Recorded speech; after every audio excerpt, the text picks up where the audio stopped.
Welcome to Snowy Cake. This week we are smearing all the colors of the rainbow in buttercream to form a lake and an elk. First, I want to thank everyone for subscribing. I appreciate that so much. And then we're going to drop a lot of buttercream onto this chocolate cake. Here we're using a hot knife to spread the frosting, and voila.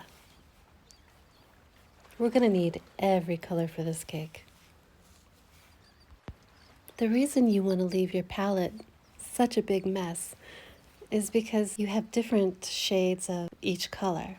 See how we're mixing white with the different colors so that we have different intensities to draw from. That way on our cake we can have exactly what we need. As we dab the color on, we want to think of a vignette. A vignette is darker around the edges and bright in the center. And we want to do that for this silhouette because it'll make elk stand out against the background. Notice how we start at the center and pull towards the outside. That's because although we want to mix our colors, we don't want to smear them together and overlap in this case because it'll look muddy and messy. As you're creating your background, imagine where the sun is, where it's shining, and imagine where the shadows are. In this case, we have them in the front and at the top where there may be some dark storm clouds from the night before. I used a toothpick to draw the lines of the elk, and now I'm tracing them with black buttercream. This is a size number 2 round tip. I'm using artistic license here to just let the rainbow shine through the elk. This is a cake, it's not meant to be a literal painting. It's just meant to be fun.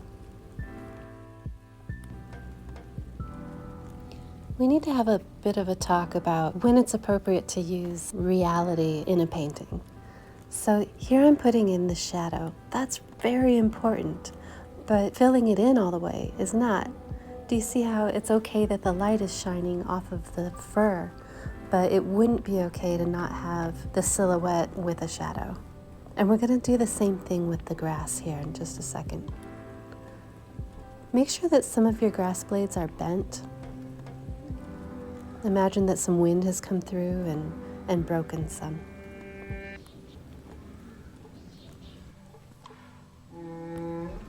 Okay, let's add those shadows. They're absolutely important. You can't skip it. Now we're going to go to the back and add some foliage.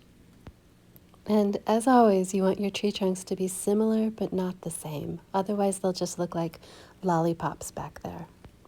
When we add the leaves for the trees, we're going to do that the same way we would with clouds. We're going to use dollops to represent clumps of leaves.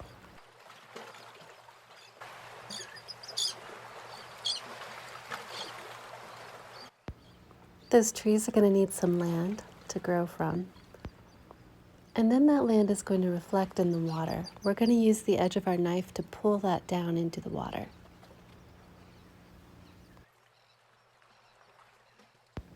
What do you think we should put in the middle of this painting? It looks kind of empty. I finally decided on food. So I'm putting lily pads in the center. Those are going to have bulbs for that elk to eat. And so are those reeds, that's why he's there. So, even though it's just a cake, we do want it to make sense.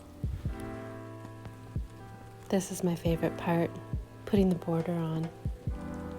Look how that frame looks next to those bright colors. So much fun. You really have to do this with me.